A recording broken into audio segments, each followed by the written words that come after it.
सबसे पहले इंट्रोडक्शन के तौर पर हमारे साथ वेस्ट बंगाल प्रदेश कांग्रेस कमेटी के अध्यक्ष श्री शुभांकर सरकार जी हैं। वेस्ट बंगाल से हमारे लोकसभा के मेंबर पार्लियामेंट ईसा खान चौधरी साहब हैं। हमारे साथ वेस्ट बंगाल से जो स्पेशली SIR टास्क को देखने के लिए कांग्रेस पार्टी की तरफ से हमने वहाँ फुल टीम डेडिकेट किया था, उसको हेड करने वाले प्रसन्नजीत बसु जी हैं। हमारे साथ वेस्ट बंगाल में जनरल सेक्रेटरी ऑर्गेनाइजेशन हमारे आशुतोष जी हैं और वेस्ट बंगाल में वार रूम के चेयरमैन के तौर पर फ़िलहाल जो अपना कार्य निभा रहे हैं BP सिंह जी, और हमारे साथ मनीष तमांग जी हैं। ये वेस्ट बंगाल प्रदेश कांग्रेस कमेटी के वाइस प्रेसिडेंट भी है और हिल्स से हमारे स्ट्रांग नेता भी हैं। आप सब लोगों का धन्यवाद। आज की ये प्रेस वार्ता जो ऑर्गेनाइज की गई है, ये विशेष तौर पर वेस्ट बंगाल में जो SIR की प्रक्रिया जो चल रही है और उसमें जो अभी तक के सामने जो चीज़ें आई हैं उसके बारे में आपको ब्रीफ करने के लिए ये प्रेस कॉन्फ्रेंस हमने ऑर्गेनाइज़ की है। और मैं सबसे पहले गुजारिश करूंगा वेस्ट बंगाल प्रदेश कांग्रेस के अध्यक्ष शुभांकर सरकार जी से कि वो आपको इस प्रक्रिया के बारे में संक्षिप्त तौर पर टेक्निकली क्या हो रहा है, किस तरह से खिलवाड़ इलेक्शन कमिश्नर हमारे वहाँ के जेन्युइन वोटर्स के साथ प्ले कर रहे हैं, और उसकी कुछ ये एग्जाम्पल्स आपके सामने रखेंगे जो आपके नॉलेज में होना बहुत ज़रूरी है। शुभांकर सरकार जी। नमस्कार।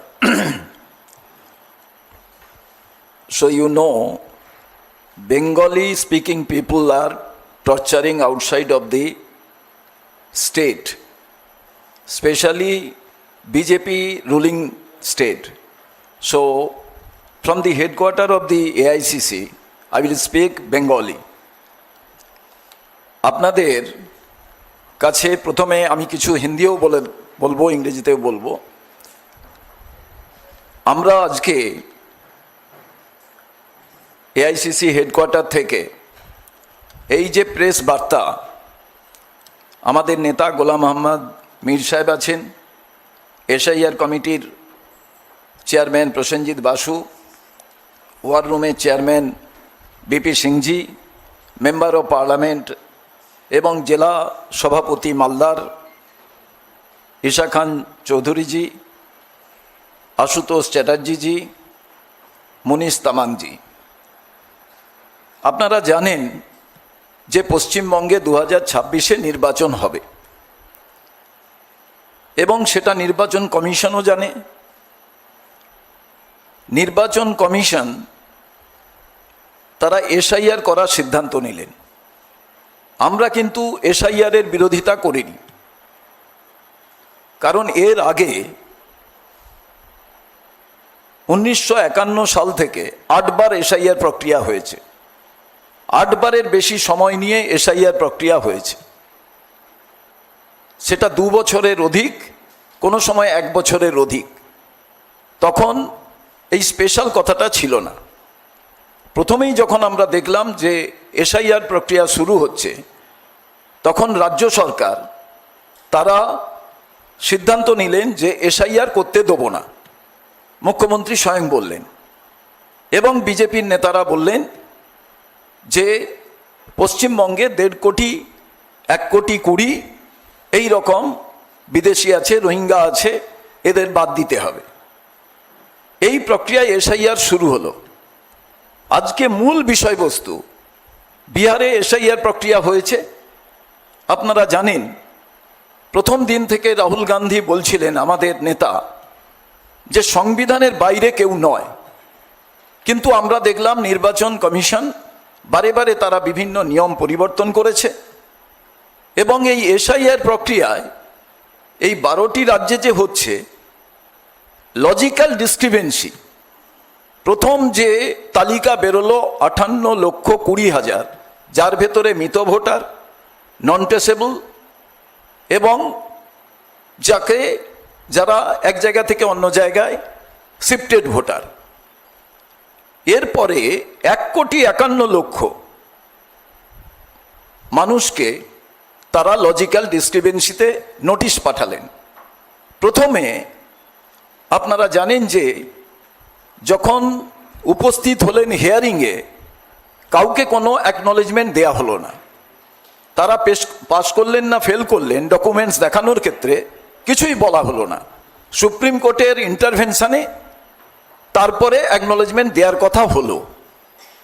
এখন 28 তারিখে যে লিস্ট বার করা হলো, সেই লিস্টে আমরা দেখলাম প্রায় 60,600,000 মতো ভোটার যাদের অ্যাডজুডিকেটেড করা হয়েছে। এবং এই ক্ষেত্রে আমরা দেখতে পেলাম মৃত ভোটারের নাম এই 28 তারিখের ভোটার লিস্টে আছে। জীবিত ভোটারের নাম শুধু তাই নয়, তার পরিবারের সবার নাম আছে, তার নাম ডিলিটেড করা আছে। এবং এই যে নামের সংখ্যাটা, মালদাতে 8,28,000-এর ওপরে, মুর্শিদাবাদে 11,00,000 এবং পশ্চিমবাংলায় আজকে মূল বিষয় আমাদের রাজ্য সরকার আর নির্বাচন কমিশন লড়াই করছে, কেন্দ্রীয় সরকার বিজেপি তৃণমূল লড়াই করছে।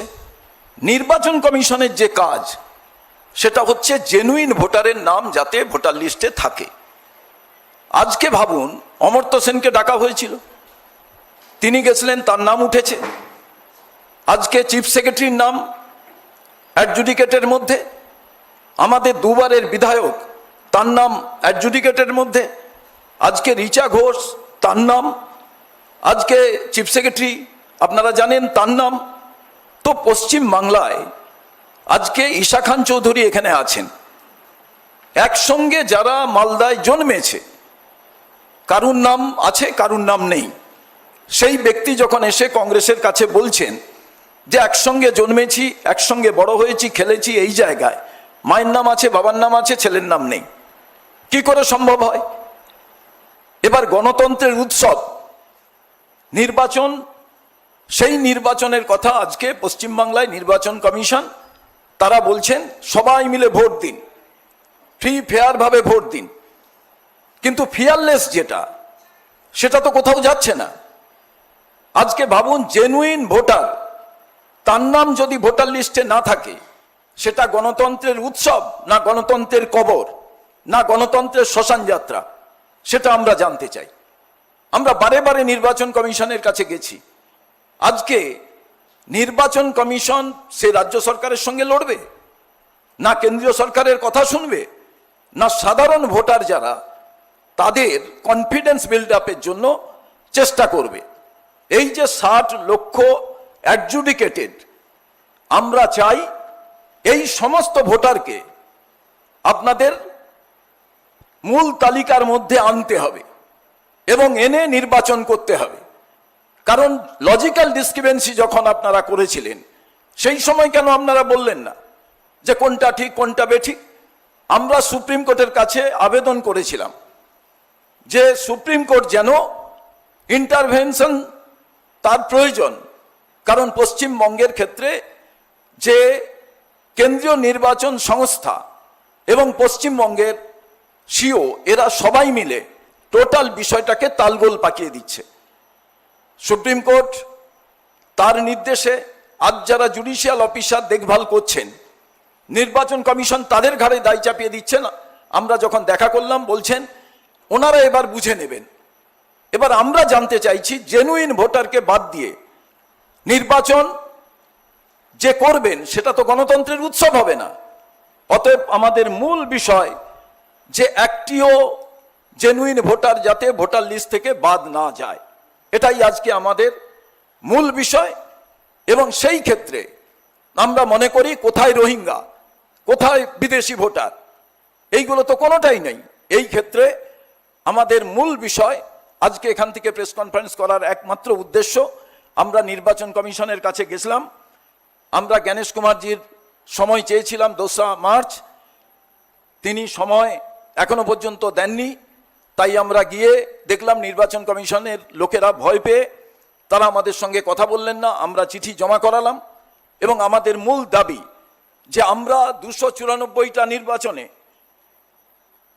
294টা নির্বাচন আমাদের যে সিট আমরা নিজেরা প্রতিদ্বন্দ্বিতা করছি, সেখানে বিজেপি তৃণমূল বাইনারি পলিটিক্স করতে চাইছে।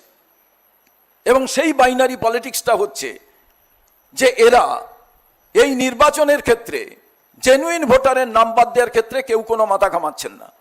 আমরা তাই প্রথম আমাদের যেটা দাবি, জেনুইন ভোটারদের নাম যাতে ভোটার লিস্টে থাকে এবং সেইটা যতক্ষণ না পর্যন্ত হবে এবং নির্বাচনের দিন ডিক্লেয়ার করা, সেটা যেন এই 60 লক্ষ মানুষকে অন্তর্ভুক্তি করা হয়, এদের কাউকে যাতে বাদ না দেওয়া হয়। তার কারণ লজিক্যাল ডিসক্রিপেন্সিতে আপনারা একবার জিজ্ঞেস করেছেন, তারপরে 60 লক্ষ মানুষকে আপনারা বিবেচনাধীন বিচারাধীন কেন রেখেছেন? এটা ফিয়ার সাইকোসিস তৈরি করা, এটা কোনো রাজনৈতিক দলকে সুবিধা পাইয়ে দেওয়ার উদ্দেশ্যে এটা করা। আমরা যেহেতু 294টা কেন্দ্রে লড়াই করছি এককভাবে, আজকে তাই বিজেপি তৃণমূল এরা শঙ্কিত হয়ে পড়েছে। সেই ক্ষেত্রে আমাদের একটাই দাবি, এই 60 লক্ষ মানুষকে আমার মতে জুডিশিয়াল অফিসার যারা আছেন তারা দেখুন, এদের একবার জিজ্ঞেস করা হয়ে গেছে, এদের সেই সময় কাউকে বলা হয়নি যে তুমি আন্ডার কনসিডারেশন বা তুমি ডকুমেন্টস দেখাতে পারো না, অতএব তুমি ফেল করে গেছো, তোমার এখানে ভোটাধিকার থাকবে না। সেটা যখন বলা হয়নি, আজকে কিন্তু একক সিদ্ধান্তে এই 60 লক্ষ মানুষকে কোনোভাবে যাতে বাদ না দেওয়া হয়, এটাই আমাদের দাবি। হ্যাঁ, এবার ঈশা খান চৌধুরী আপনাদের সামনে ব্যক্ত করবেন।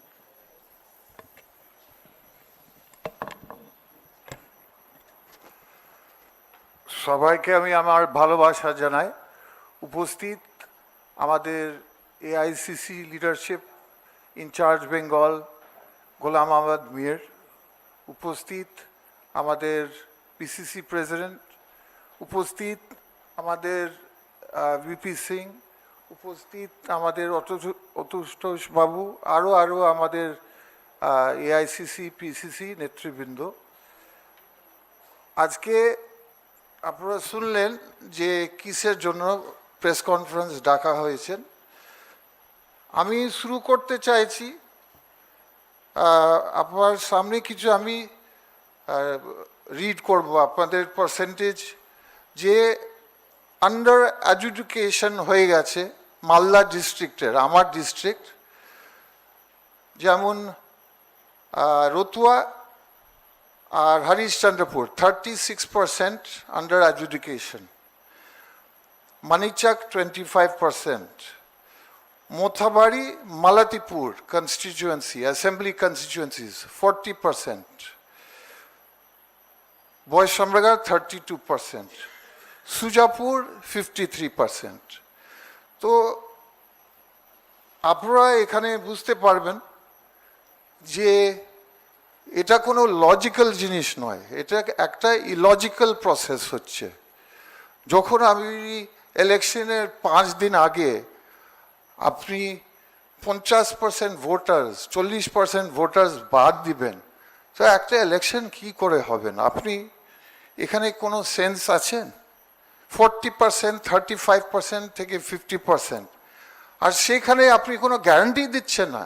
আজকে অবধি সুপ্রিম কোর্ট গ্যারান্টি দেয়নি, না ইসিআই গ্যারান্টি দেয়নি যে এতগুলো কেসেস মালদাতে 8,28,000 আর আমাদের বাংলাতে 60 লক্ষ কেসগুলো প্রসেস হবে বিফোর ইলেকশন কি না, কোনো গ্যারান্টি দেয়নি, কোনো অ্যাসুরেন্স দেয়নি। কেন? তাহলে মানুষের অধিকারের কি হবে? এখানে আর একটা কথা আপনাদেরকে বলতে চাই, যে প্রসেসটা হচ্ছে, আমি খুব দুঃখিত। আমাদের পিসিসি প্রেসিডেন্ট ঠিকই বলেছেন যে কংগ্রেস পার্টির আমাদের কোনো বিরোধী নাই, এসআর অনেকবার হয়েছে, দেশের ইন্ডিপেন্ডেন্সের পরে প্রচণ্ডবার হয়েছে, বাংলাতে হয়েছে, অন্য রাজ্যতে হয়েছে। কিন্তু এসআর কীরকম প্রসেস হওয়ার উচিত?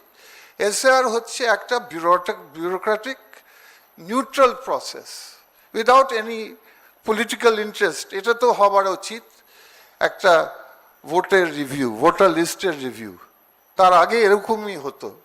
কিন্তু এবার আমরা কি দেখছি যে এই রিভিউয়ের শুরু হওয়ার আগে দুটো পলিটিক্যাল পার্টিস, বিজেপি আর টিএমসি, শুরুতে এই প্রসেসটাকে পলিটিসাইজ করেছেন। এক সাইড আপনারা শুনলেন শুভঙ্কর সরকার জি বলেছেন যে বিজেপি লিডার্সরা, যেমন শুভেন্দু অধিকারী, যেমন আমাদের বিজেপি নতুন প্রেসিডেন্ট যে আছে প্রাইম মিনিস্টার মোদি, ওরা কি বলেছেন যে রোহিঙ্গা মুসলিম আছে 1.5 কোটি, বর্ডার এলাকা, মালদার মতন এলাকা। তারপরে ওরা বলেছেন যে লক্ষ লক্ষ কোটি বাংলাদেশি মাইগ্রেন্টস আছে, ইলিগাল এলিয়েন্স আছে। এইভাবে প্রসেসটাকে পলিটিক্যাল একটা টেন্ট করেছে প্রথম থেকে। আর তৃণমূল অন্য সাইড থেকে কি করেছেন, ওরা কি করেছে, ওরাও মুখ্যমন্ত্রী নিজে বলেছেন আমি এসআর হতে দিব না, আমি মরবো কিন্তু এসআর হতে দিব না। তো প্রথম থেকে যদি একটা, তাহলে এসআর প্রসেস কিভাবে নিউট্রাল থাকবে? এভাবে যদি দুটো পলিটিক্যাল পার্টিস এভাবে যদি শুরু করে প্রসেসটাকে, প্রসেস কিভাবে নিরপেক্ষ থাকবে? সেটা নাম্বার 1 কোয়েশ্চেন। আমার 2 কোয়েশ্চেন হচ্ছে আরেকটা সমস্যা, এটা আমার কথা নয়, এটা কংগ্রেস পার্টির কথা নয়, সুপ্রিম কোর্ট নিজে বলেছেন যে ইসিআই আপনার কেন্দ্র সরকার আর রাজ্য সরকারের মধ্যে একটা ট্রাস্ট ডিফিসিট হচ্ছে। মানে এইগুলো state, central government and election commission of ইন্ডিয়ার মধ্যে কোনো ট্রাস্ট নেই। আপনাকে বলছি স্টেটমেন্ট কি বলেছেন, ইলেকশন কমিশনার বলছেন যে আমাকে এআই সফটওয়্যার ইউজ করতে হচ্ছে, এআই সফটওয়্যারের জন্য এত নামগুলো আসছে রিভিউয়ের জন্য, অ্যাডজুডিকেশনের জন্য কেন এত নাম আসছে? কারণ আপনাদের সফটওয়্যার যে আছে, এআই সফটওয়্যার আছে, বাংলা পড়তে পারছে না। কিন্তু এটা যখন প্রশ্ন করা হয়েছে election commissioner of India of West Bengal mister Agarwal, উনি জবাব দিয়েছেন হ্যাঁ এটা সত্যি, আমাকে এআই অনেক ব্যবহার করতে হয়েছেন, যেহেতু আমাকে ম্যান পাওয়ার দেয়নি রাজ্য সরকার। উনি রাজ্য সরকারের কাছ থেকে চাইছিলেন, উনি দাবি করেছেন 1000 ডেটা অপারেটরসের কাছে, উনি পায়নি। উনি চাইলেন 300 গ্রেড এ ক্যাটাগরি সরকারি অফিসার, উনি পায়নি। তাহলে এভাবে যদি লড়াই হয় দুটো সরকারের মধ্যে, আমার সোজা প্রশ্ন, why will the common voter suffer? The ECI, the central government, state government are not cooperating with each other. They have hijacked the SAR process. SAR, we are in favor of SAR. Let SAR happen. We are not scared of SAR. But if these 3 constitutional bodies, 2 governments, and also the ECI cannot function properly, why are 60 lakhs people of West Bengal being punished? Why? Who will give the answer? 60 lakhs people, বার ওদেরকে যেতে হচ্ছে হিয়ারিংস, ওদের হিয়ারিংস হয়ে গেছে already, ওদের paper জমা হয়ে গেছে অলরেডি, কিন্তু এআই হয়তো বাংলা বুঝতে পারে না, তার জন্য আবার যেতে হচ্ছে, তার জন্য ওদের vote is at risk today. তার জন্য আমাদের দাবিগুলো আছে, we have certain demands from the Congress party. যে আমাদের শুভঙ্কর সরকার, আমাদের পিসি প্রেসিডেন্ট বললেন যে যাদের 60 লক্ষ মানুষ যারা আন্ডার এডুকেশন আছে, সেগুলো রিভিউ প্রসেসটা কমপ্লিট করতে হবে বিফোর ইলেকশন। অল, একটা লোক নাম বাদ যাবে না। না হলে আর একটা অপশন আমি নিজেই সাজেস্ট করছি with permission off party, why not use the list of 2026 Lok Sabha election? SR process continue করে, তাহলে ভোট টাইমিং ডিস্টার্ব হবে না। আর একটা সাজেশন আমাদের, যে এডুকেশন লিস্ট ডেলি একটা পাবলিকেশন দরকার আছে অ্যাসেম্বলি ওয়াইজ, কারণ মানুষরা তো প্যানিক করছে, আমার নাম প্রসেসিং হয়েছে, আমি ভোট দিতে পারবো কি না। তার জন্য কংগ্রেসের ডিমান্ড যে ডেলি ইচ অ্যাসেম্বলিতে একটা লিস্ট আনানো হোক যেখানে সাধারণ মানুষ বুঝে হ্যাঁ আমার প্রসেসিং হয়ে গেছে, এবার আমি ভোট দিতে পারবো। শেষে আমি শুধু এটা বলতে চাই যে ভোট হচ্ছে একটা fundamental right. It is not a whim and fancy of any state government or any election commission. It is a fundamental right in our constitution. কিন্তু আমরা কি দেখছি যে ছোট মনের রাজনীতির জন্য আর নন কোঅপারেশনের জন্য যেগুলো বডি যাদের বাঁচাবার উচিত ভোটের অধিকার, তারা মানুষের কাছ থেকে ইসিআই আর দুটো central state government, they are snatching the right of voters' rights from the voters. Therefore, in no society, no system of justice in the world are innocent punished for the mistakes of the guilty. এখানে আমি খোলাখুলি বলছি, guilty party হচ্ছে state government, central government আর ECI, তাদের মধ্যে cooperation নেই। এটা আমি আবার বলছি, এটা আমার কথা নয়, সুপ্রিম কোর্ট বলেছেন। Supreme court has wrapped them and told them there is a trust deficit between all of you agencies of you government agencies. The Supreme Court has said. So that for the failure of cooperation between these governments, why will one vote be deleted unjustly and anti-constitutionally? These bodies must answer, and I hope the Supreme Court, আমি আশা করি যে supreme court innocent voter যারা আছে, Indian citizens of India, যাতে একটা vote না যায়, এটা হচ্ছে আমাদের কংগ্রেস পজিশন। এ বলে আমি আমার বক্তব্য শেষ করছি। ধন্যবাদ।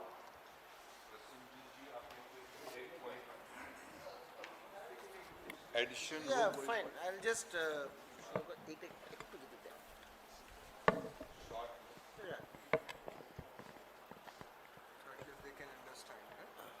सबको नमस्कार।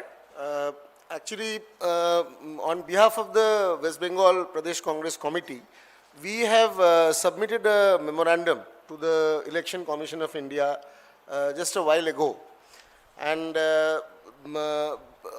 most of the issues have been covered by the PCC President and Honorable MP who is here. Basically, what we have made two demands. The first demand is that we have prayed or requested the Election Commission of India to announce the election schedule only after all the cases under adjudication are disposed of. And the legal argument is that in the Representation of People's Act, after a elector is decided as excluded, that elector also excuse me, has the right of appeal. So unless you are disposing of all the cases before announcing the election schedule, what will happen is, because the voter list gets frozen on the last day of nomination. So if you are announcing the election schedule and still the adjudication process is going on, and then a lot of people in the middle of the election process finds that finally they have got excluded, their right to appeal will stand extinguished. So it will be an abrogation of the appellate right of the electors, which will, as has been emphasized, which will be a violation of their democratic rights and constitutional rights. So we think that the Supreme Court and the Election Commission should announce a deadline for the completion of this adjudication process, and the election process in West Bengal should start after that. Whatever the announcement is, it can be announced any day, but the actual process should start after the completion of the process of adjudication.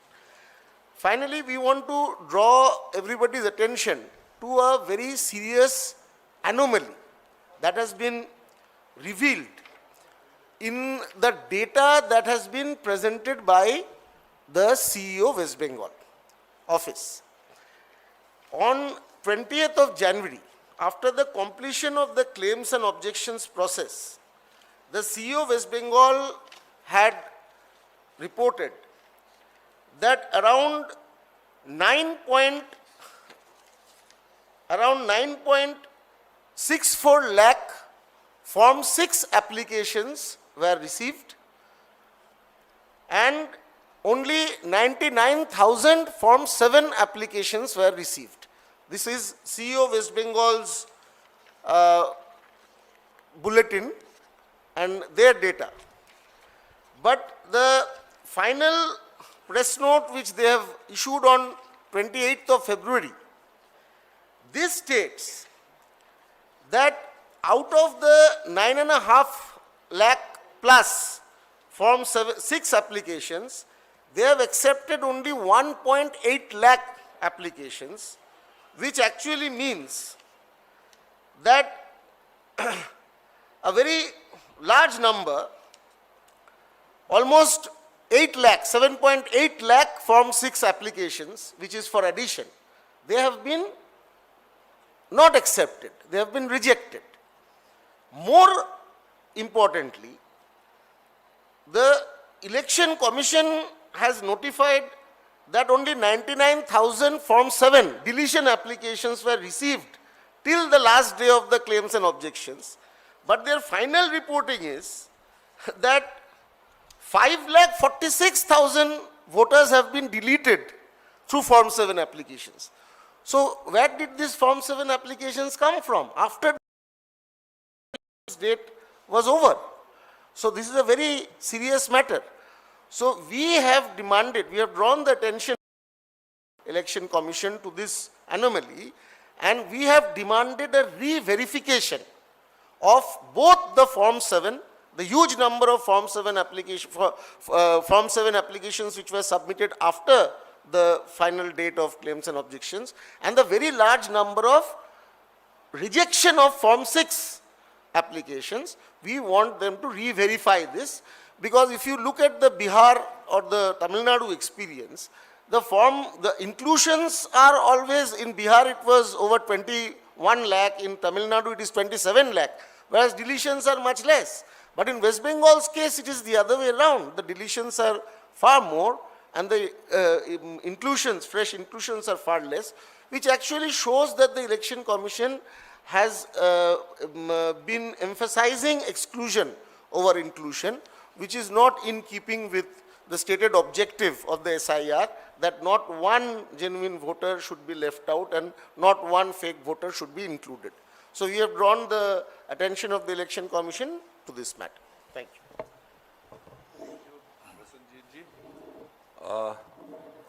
Last में simply cover up के लिए इसको भी हम vote चोरी का हिस्सा मानते हैं। जब हम पिछले 5 महीने 6 महीने से हमारे नेता राहुल गांधी जी ने अलग अलग तरीके से रिसर्च करके देश दुनिया के सामने रखा कि कैसे वोट चोरी की जा रही है, ये आपको पूरा प्रमाण के साथ वेस्ट बंगाल की जो भी स्टोरीज आपके सामने है, ये कंप्लीटली उस वोट चोरी का एक बेहतरीन एग्जाम्पल है, जिसमें जेन्युइन वोटर्स को वोट डालने से वंचित करने की कोशिश है और जिनको कॉन्स्टिट्यूशनल राइट है उनको अपना अधिकार वोट डालने का है, और ऐसे लाखों लोगों को टिल दिस टाइम वोट डालने की एक्सरसाइज से बाहर रखा जा रहा है। और जैसे बताया गया है कि एक्सपेक्टेशन है कि with in 2-3 days election declare करने वाले हैं, may be may not be. तो ऐसे में जो लेट डाउन जो हमारी कॉन्स्टिट्यूशनल सेफ्टी है कि एक बार इलेक्शन अनाउंस हुआ उसके बाद में कोई भी वोटर कोई भी क्लेम करे वो एंटरटेन नहीं होता।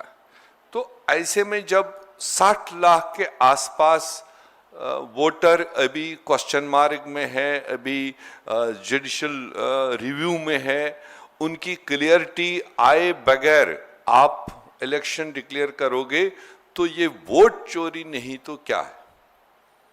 आपको इन्होंने आधा सुनाया, आप अंदाजा लगा लीजिए वो। हाँ, विधानसभा ये एक ही जिले में जो अभी तक का स्टेटस है ये है हबीबपुर में करीब नहीं परसेंट नहीं, नंबर ऑफ वोट्स 7,777। मैं आ रहा हूं। गजोल विधानसभा है 44 गजोल, इसमें 32,391 वोट्स अभी तक एक्सरसाइज से बाहर हैं। 45 चंचल 73,897 वोट्स जो अभी क्वेश्चन मार्क में है। 46 हरिश्चंद्रपुर 91,978 वोट्स। आप अंदाजा लगा लीजिए एक विधानसभा में 91,000 92,000 वोट्स जो अभी एक्सरसाइज से बाहर है। वो बाद की बात है, जब ब्रेकअप आएगा तो ये कौन से वोटर है, किन वोटरों को टारगेट किया जा रहा है, वो दूसरा इशू है। 47 Malatipur assembly in Malda 94,737 votes आज के दिन पर जो जुडिशियल रिव्यू में डाल रखे हैं। 48 रतुआ 1,04,485 वोट, ये तो 1/3 ऑफ द वोटर लिस्ट है। अगर 3 लाख की कॉन्स्टिट्यूंसी है तो 1 लाख के आसपास वोटर अभी बाहर है, दरवाजे के बाहर। 49 Manikchak assembly 65,496 voter. 50 Malda seat 36,557 votes. 51 English बाजार मालदा 37,775 वोटर्स। 52 मोथाबारी असेंबली में 79,682 वोटर्स। 53 सुजापुर सबसे हाईएस्ट जहां वोट अभी बाहर है 1,34,518 वोट। और 54 वैष्णव नगर 68,787। आप ये अंदाजा लगा सकते हैं, ये टारगेटेड एक्सरसाइज है इलेक्शन कमीशन की। और अगर मुर्शिदाबाद का मैं पढ़ूं तो ये भी एक लंबा फिरिस्त है? हाँ, 11 लाख वोट्स अभी तक बाहर रखे हुए हैं। ये भी कॉन्स्टिट्यूंसी वाइज ब्रेकअप बना हुआ है। आपको कॉपी की जरूरत हो वो आपको सप्लाई की जाएगी। तो इसलिए हमारा कहना है, जैसे शुभांकर जी ने कहा, कांग्रेस का मुख्य सवाल कि या तो जब तक इन वोटर्स के किस्मत का फैसला नहीं हो तब तक इलेक्शन अनाउंस कराने का कोई मतलब नहीं। यस और नो, आपने जुडिशरी इंक्वायरी भी बिठा दी, उनको भी अपनी एक्सरसाइज करने का पूरा टाइम नहीं दे रहे हो। अगर अनाउंसमेंट से पहले इन 60 लाख टोटल वोटरों का फैसला नहीं होगा तो उस इलेक्शन की क्या वैलिडिटी है? आपने पहले फेज में कुछ डेथ्स दिखा दिए 25 लाख, आपने 12-13 लाख जो माइग्रेंट में दिखा दिए, आपने एड्रेस नहीं मिले ऐसे 10-12 लाख किए, वो ठीक है। मगर अब जो ये अंडर रिव्यू थे, जिन पर आपने सवाल किया है और उनको आपने अपना मौका ही नहीं देंगे आप क्लियर करने के लिए, और इन 60 लाख वोटरों का फैसला हुए बगैर इलेक्शन कराने का कोई मतलब नहीं। अगर इस पोजीशन को लेकर इलेक्शन कमीशन आगे बढ़ता है तो उसको हम एक वोट चोरी के अलावा कुछ नहीं कह सकते। सबसे बड़ी वोट चोरी, और जिसका प्रमाण आप लोग यहां भी देख रहे हो और आगे भी आने वाले वक्तों में देखोगे। बाकी चुनाव के लिए कांग्रेस पार्टी का फैसला ऑलरेडी आपके सामने है। पूरी ताकत के साथ, पूरी क्षमता के साथ अपने एजेंडे पर वेस्ट बंगाल में कांग्रेस पार्टी हर हालत में चुनाव को लेकर आगे बढ़ेगी।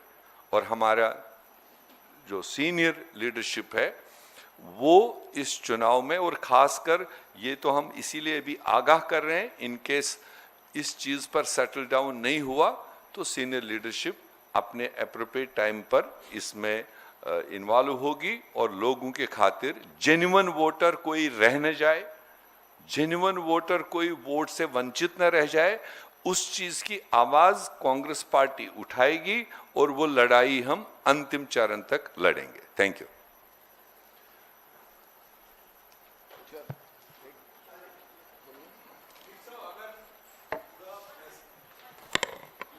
मीर साहब, अगर पूरा फैसला होने के बाद ही इलेक्शन होता है तो फिर असेंबली का टेन्योर खत्म हो जाएगा, तो फिर आप क्या प्रेसिडेंट रूल के बारे में वो बात तो कर रहे हैं? उनको देखना चाहिए। जो आप कह रहे हैं प्रेसिडेंट रूल की, उसकी इंडिकेशन तो वैसे ही वहां से आ रही है। जो नॉन कॉपरेशन है बिटवीन द स्टेक होल्डर्स, जो state versus election commission versus BJP, BJP versus TMC, वो सिचुएशन तो कहीं हमको मुंह उधर की ओर ही दिख रही है।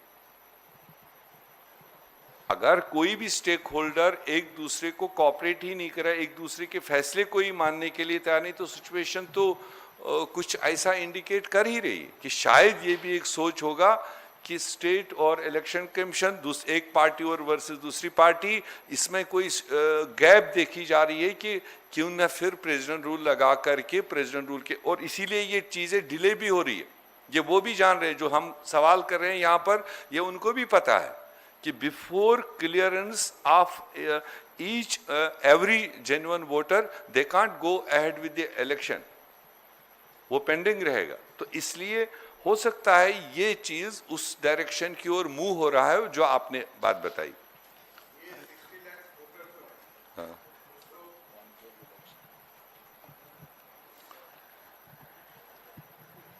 हाँ, मैं संदीप हूँ वर्तमान न्यूज़पेपर से। ये 60 लाख वोटर्स जो हैं, अगर इसका फाइनली एजुकेशन में नाम नहीं आएगा, मतलब इंक्लूड नहीं होगा, तो आप लोग क्या करेंगे? फाइनली क्या देखो करेंगे? ये तो स्ट्रगल है।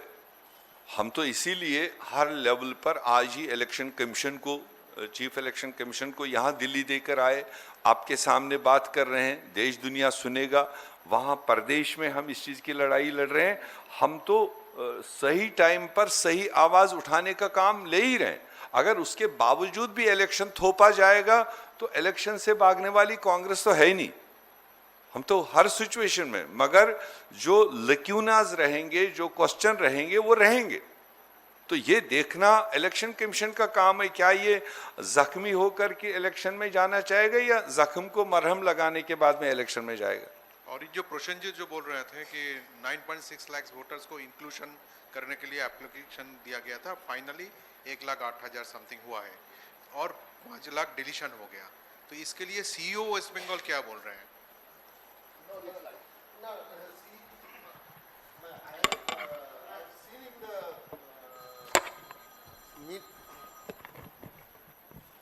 I have seen in the media that he has given an explanation that these are Form 7 applications which have been filed by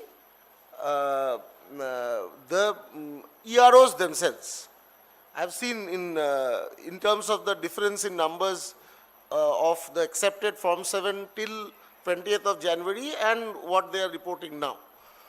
First of all, I think that this is not a acceptable because for EROs, why should the EROs be filing Form 7 applications? Any application is meant for electors. EROs have the right and the power to delete names on a suo motu basis, provided within the framework of the law. The law empowers them to delete names. Inquiry karke they have to do it. There is a process laid down, but why should they be doing it through Form 7? So I don't think that that is a credible explanation. And why they have rejected Form 6 applications in such a very large number? You know, it's a huge number. No, CEO West Bengal, our PCC president had a very long conversation with him. We are not satisfied with the explanations that he is giving.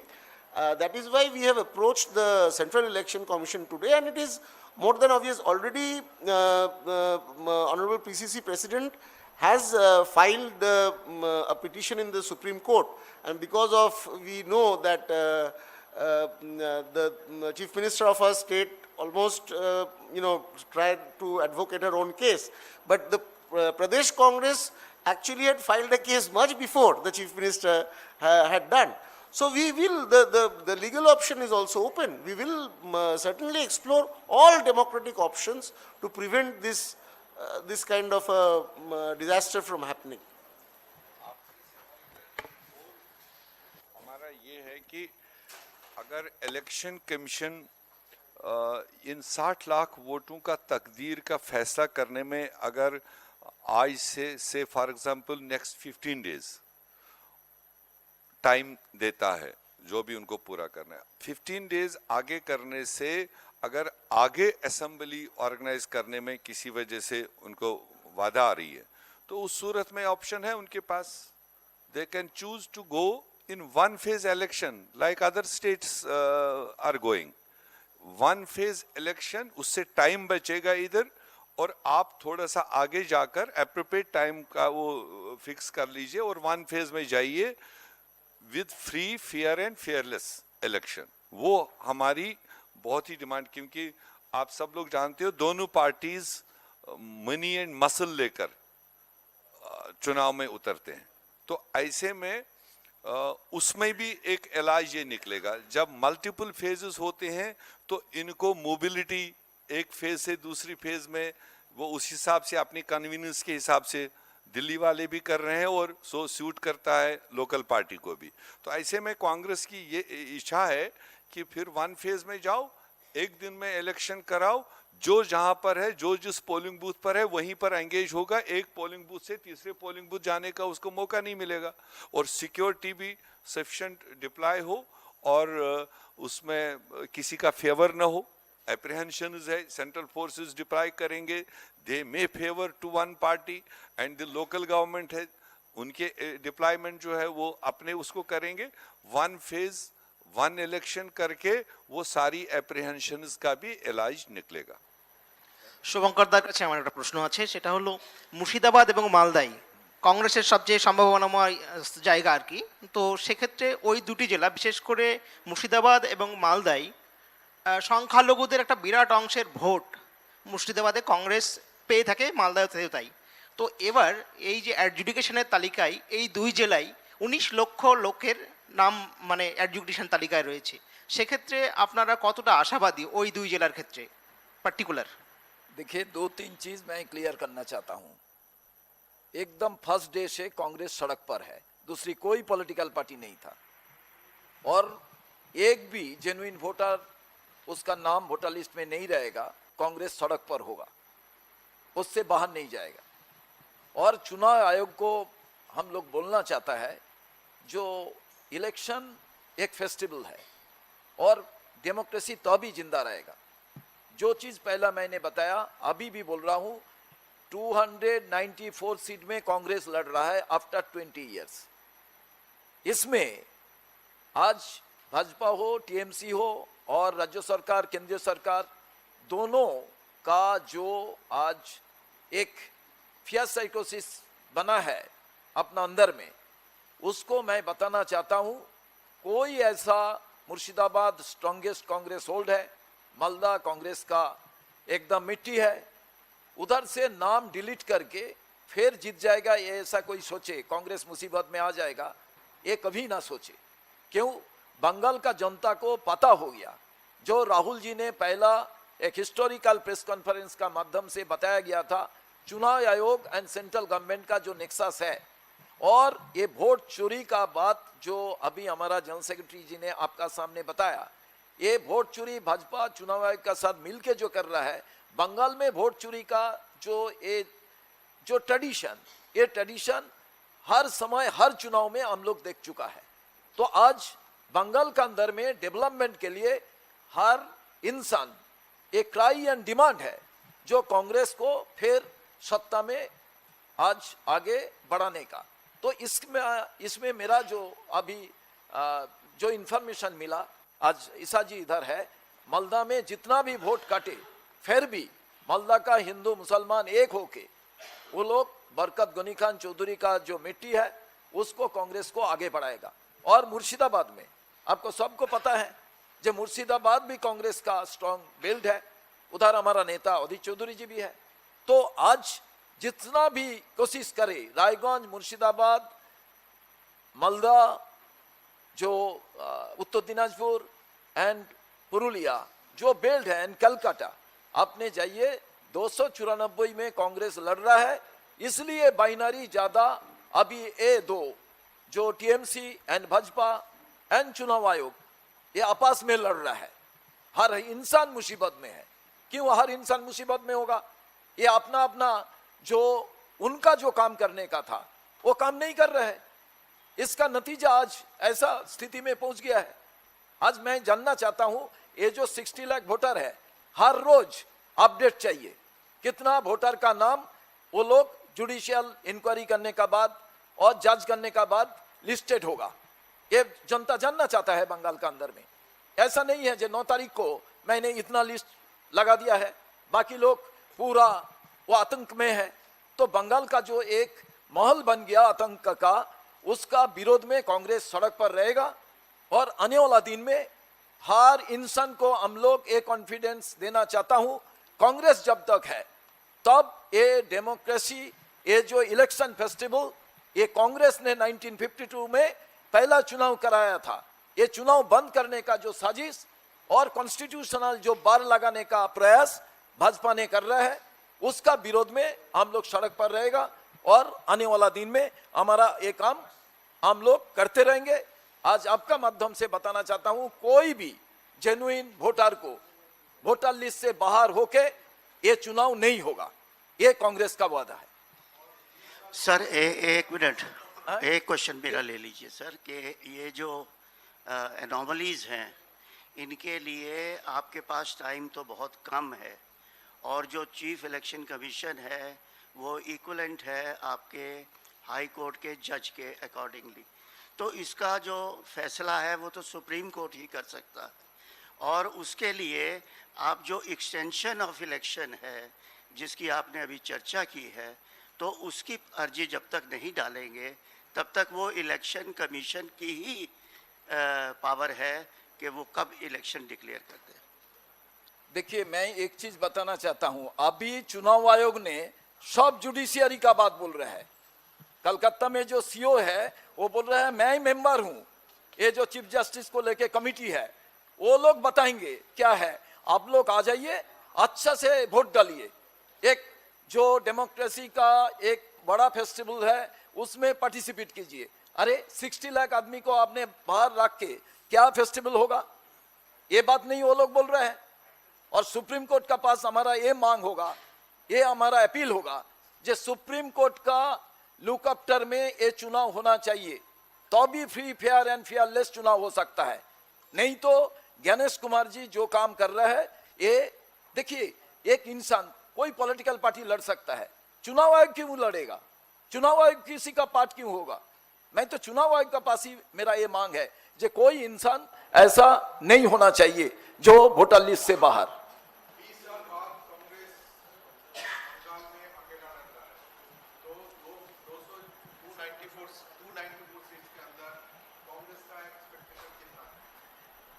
मैं ये चीज बताना चाहता हूं, ये AICC दफ्तर से हमारा एमएलए आपका प्रेस कॉन्फ्रेंस का आप जो ऐसा मेरे को क्वेश्चन कर रहे हैं उनका अपने क्वेश्चन करेंगे, हमारा एमएलए आपको आंसर देंगे।